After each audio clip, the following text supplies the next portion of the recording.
Hey friends, what's up? How's everyone doing? We are going to talk about one of my favorite authors today. It's her most recent book. It actually came out in February. I was going to just include it, well, I did include it in my February wrap-up video. When I was preparing for that video, there was so much I wanted to talk about that I felt like I couldn't include in that video because I felt like I would be talking a lot about it, because it's really honestly 4 books in one. So I thought, you know what, I'm just going to do a separate video. So here we are.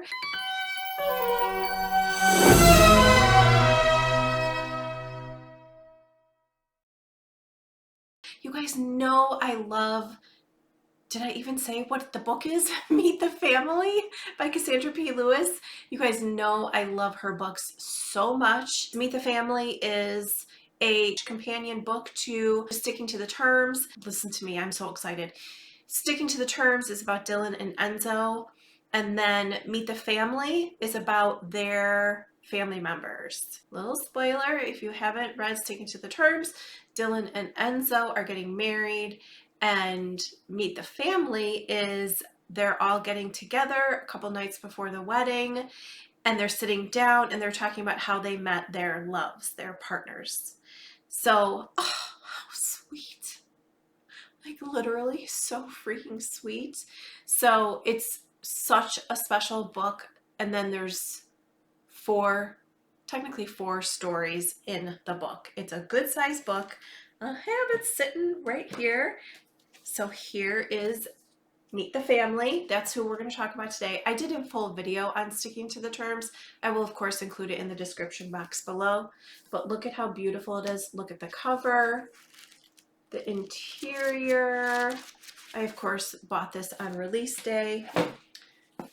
Here's Sticking to the Terms. This is Dylan and Enzo. Isn't it beautiful?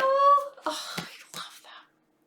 And I'll give you a little hint. I hinted to it a little bit before in the other video. I have 2 copies. Like not 1, 2, as in 2 sets, I should say. 1 set for me. 1 set for you. So we are going to talk about Meet the Family. Here's the funny thing, and I know I said this in my other video.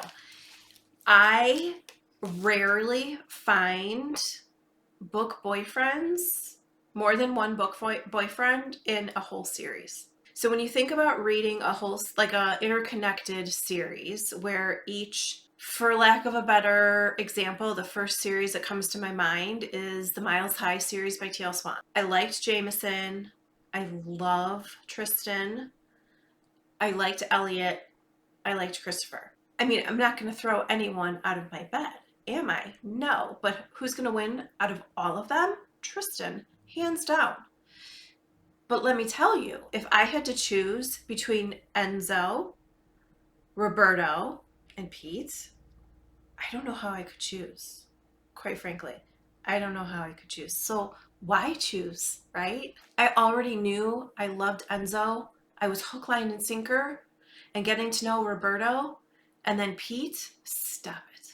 So like I mentioned, the book is separated into 4 parts. The first story is Drawn to You, and that's Giovanna and Roberto. And Giovanna is Enzo's sister. And then we have Breaking All the Rules, and that's Liv and Shay. And Shay is Dylan's sister, and Liv is her best friend. And then we have Falling Back to You, and that's Kat and Pete. And Kat is Dylan's sister. And Pete, we'll talk about in a minute. And then we have Forever with You, and that's Dylan and Enzo's like forever. Oh my God. I love them. Drawn to You is about Giovanna and Roberto.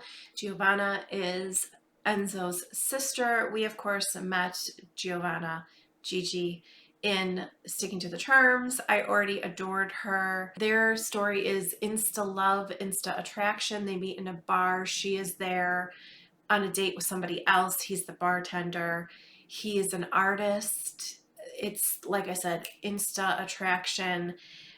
I mean, they just like hit it off immediately, and I fell for him as fast as she fell for him, and he fell for her, and it was so organic and natural and just beautiful and hot and sexy that I just freaking loved it. This is them first meeting, and this is from G's perspective.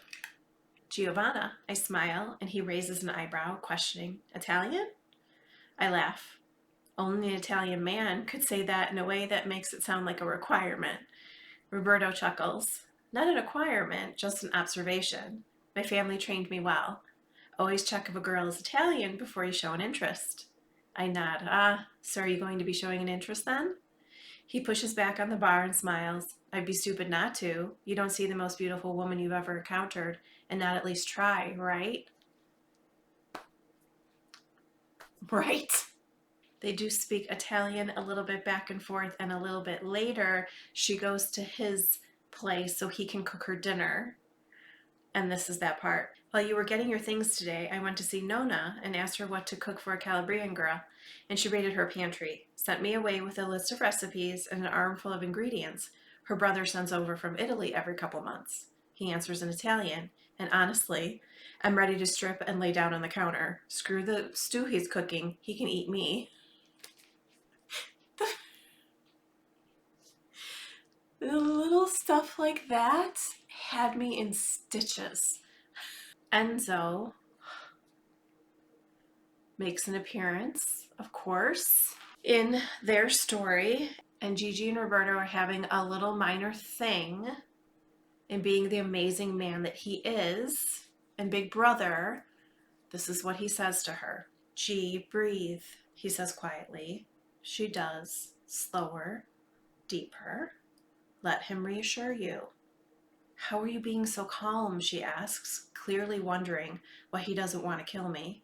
Because I just saw the way he looks at you. And what I saw wasn't guilt or panic in his eyes, but desperation. And dare I say, he meets my gaze, and I nod. Love. And so... And then this is Roberto taking Gigi to meet his Nona. I had tears. Nona turns her warm gaze on Gigi and raises her hand up to her cheek, smiling softly. We've waited a very long time for you, darling girl. My grandmother admits sweetly, and I notice the glassy appearance of her eyes. A lump rises in my throat at the emotion I see in her. Welcome to our family. Giovanna exhales shakily, then leads in to kiss Nona's cheeks, and I have to turn away. This is it, I think. This is what I was waiting for, even when I had no idea I was waiting.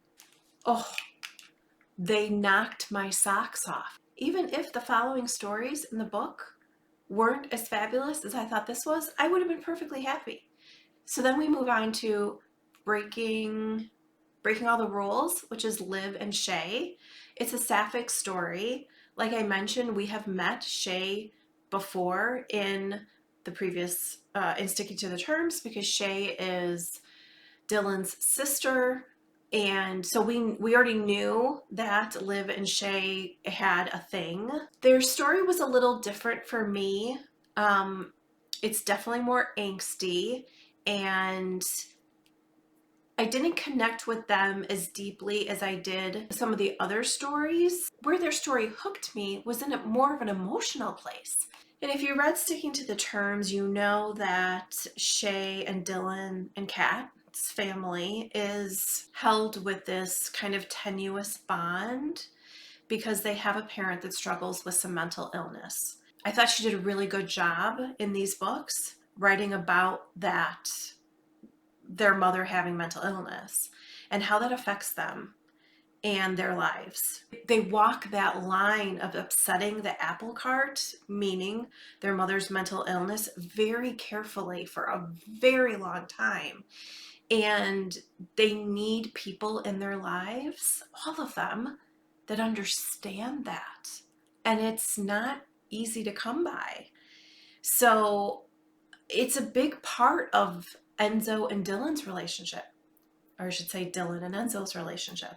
It's a big part of Shay and Liv's relationship. It's a big part of Kat's relationship with Pete, which we'll talk about. It's a big part of the relationship between the sisters. So in reading Liv and Shay and Liv's story, that's a big part, because with Liv being Dylan's best friend, neither one of them want to add any additional conflict or upset or issue to any of their relationships, if that makes sense. This is what Kat says to Shay when she finds out about Liv. Kat's face falls, her eyes widen, and her lips part. Shay. Dylan doesn't know. Shay. And she can't find out. Kat drops her head and brings her hands up to cover her face. Is this some way of getting one over on Dylan? Her voice is muffled through her fingers before she drops her hands and looks up to the ceiling. Honestly, you two are going to be the death of me. I know she hates that Dylan and I don't get on brilliantly well, and that we end up arguing pretty much every time we see each other, but to have my spark with Liv reduced to a childhood need to one-up my sister pisses me off. Kat, for F's sake, I groan, pushing myself up to stand from my position on the floor. Do you really think I'm that pathetic? I didn't say that. But there are literally millions of men and women you could have chose from, Shay. You are absolutely gorgeous, and you could have anyone, yet you chose Dylan's best friend. There's no one else, Kat. Once I met Liv, there was only her. The angst is top-notch. It's just right there, right out of reach. And then Shay does something that I get teary even thinking about it now. And this is a snippet of that part. Livy, she gasps and tries to stand. So I rush over to her. Stay there. I lean in to hug her and she pulls me close. I feel the relief in her that I'm here, and it's like a knife to the gut. I stayed away too long. I let her miss me. I hate that I wasted all these years with her. Years, you guys. There's these really tender moments after that is where like the poof, like hit me like a ton of bricks. It was so sweet and beautiful, and almost no words, because that moment played like a movie in my head. I ended up really loving their story. And then we have Falling Back to You, which is Kat and Pete's story. I freaking loved Kat. Like, in sticking to the terms, she is the character I just connected to so much. It's not just her name, and also her name's Kathleen, and that's my name also. Like, I just loved her so much. We know previously that there was somebody special in her life, so I think we knew. I'm pretty sure we knew, unless I just hoped for that for her.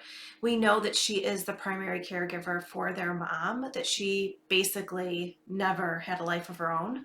She's the oldest, and she just organically stepped into that position. You feel for her. The people that are caretakers go through a lot and sacrifice a lot for the people they love. So this story of Kat's spoke to me on a very deep level. That being said, I wanted so much for her to get her happily ever after. And it held a lot of weight for me because she deserved it so much. So Kat is Dylan's other sister. Again, they're sitting at the dinner a couple nights before Dylan and Enzel's wedding. They're all talking about their loves and how they met, and then they get to her and she's there by herself, and they're like, oh, we want that for you. Enzel's like, oh yeah, by the way, I invited a friend to stop by. And they're all like, what? And they all kind of look at Kat and they're like, wait, did he set you up? And she's like, oh my God, you didn't set me up. Like, not realizing who was about to walk in the door. He's here, Dylan says, appearing next to me and linking her arm through mine. God, Kat, he's hot. Ladies! I turn around at the sound of Enzo's voice, ready to grab life by the balls and give it a chance. And then the world stops. Hey, Kat. Pete? She shrieks beside me and throws herself around the man in front of us. But I can't breathe. Oh my God, what are you doing here? Wait, Enzo says, you know each other? She is so taken aback by seeing him again. My heart broke for her. We know by this point in the story all of their back history, so we know why they aren't together. So I really fell for her seeing him again. They are steamy and have chemistry. I'm almost a little embarrassed to read this. But oh my God, Pete, this is where I'm saying all the book boyfriends. He enjoyed that, bringing me to the brink of my very existence and back. Dramatic, I know, but God, I feel reborn. Do you have any idea what you've just done to me? He says, his eyes lidded and staring into mine, his voice low and serious. His nostrils flare a little, and a flutter of panic spreads its wings in the pit of my stomach. What did I do? I shake my head no, knowing it was small, but seeing the slight raise of his eyebrow. He moves forward slowly, purposefully, and places one knee on the foot of the bed. You're just going to sit there? He crawls forward, bringing the other knee up, looking all flushed and satisfied. See? He lowers his hands to the mattress and moves over me. My heart pounds in my chest. That sweet, innocent look on your face? He crawls farther forward until his face is above mine. Like you didn't? He uses his knee to spread my thighs. Just completely. He lowers his hips, rolling his against the part of me that already needs more. Effing ruin me. He lowers, hovering his mouth over mine. One hit and I'm addicted. Okay, Pete. Jesus. Cassie amped up the spice. Pete is also like the most swoony. I mean, let's be real. Cassie writes men that are exactly my type of men. So this is from Kat's perspective. What about you, Pete? You didn't meet the one while you were in Australia? I inhale through my nose, then sigh. Oh, Kat. I turn her hand over and link our fingers together. How could I meet the one when I'd already had her and lost her? And then I was officially a goner because Pete is a single dad. I am a sucker. I am a sucker. I am a sucker. I am a sucker for men and babies. Men and children. I am. Walking towards me, looking as handsome as ever, his tan skin practically glowing in the sunlight, pushing a pram with a smile on his face as he looks down at the baby inside, and boom, there go my ovaries. No kidding. And her reaction, Kat's reaction, priceless. Mommy mode turned on. It was absolute perfection. Oh my goodness, I talk in a stupid high-pitched voice that I'm not even a little ashamed of because Alfie loves it. Is that a smile for me? Is that mine? Oh, thank you. I bring him close to me again and finally look at the man now sitting, watching me play with his son. He's amazing, I smile, and Pete nods but doesn't speak. I pull Alfie out to arm's length again and melt when I get another one of those smiles. Oh, little man, you're killing me with these. Oh, it was so cute. It was so hard to pick a favorite of all these stories, you guys. But I freaking love this one too. And then we have the wedding of Enzo and Dylan. Forever with you, Dylan and Enzo's freaking wedding. I wondered at this point what the journey was going to be for Dylan and Enzo. Because I had paid attention to the teasers that Cassie had put out about this book, I knew there were things that were going to play out in Dylan and Enzo's wedding story, or their part of Meet the Family. It's funny because Enzo just can't help how much he loves her, and he's like the gushy guy. He's the one that's like overly demonstrative about his love for her, and she's like the one that's a little bit more reserved. He's just so, he just is, I just love him. His love for her feeds her in a way that makes her feel and bolsters her. And there's this word that constantly gets brought up, and it's powerful. It gets brought up within the first, God, is it like chapter or two in Sticking to the Terms? It is a theme. It is a theme between them. That's the right word. And I loved how that carried, and I found it right away in their part of the book. But there was a little like thing back there going, uh-oh, it's not all perfect and rainbows and butterflies in their story. What's going to happen? This is Dylan's perspective. Then there's me. Meeting Lorenzo Romano has healed me. For so long I shut everyone out and kept them at arm's length out of fear. I was so determined never to fall in love, never settle down. Love scared me so much that I didn't even show it to my family. Then I met a beautiful man who loved freely with his whole heart. He loved me in ways I never imagined a person could be loved. He showed me that I could trust, that I could give myself over to love, to him, to my family, and I'm a better person for having him by my side. And if that isn't the perfect way to sum up Lorenzo, it's exactly what I was just trying to explain, but in Cassie's words. So I would say definitely check your trigger warnings. They are experiencing issues, and it does get talked about in this part of the book. I don't want to go too far into it because I don't want to spoil it. It is a big part of this part of the book, but also is their wedding. There are things that I want to share with you about it, but I feel like it might be spoiling it. I felt the way Cassie handled it was very true and authentic. A little bit later, Dylan writes Enzo a letter. I have trouble reading letters.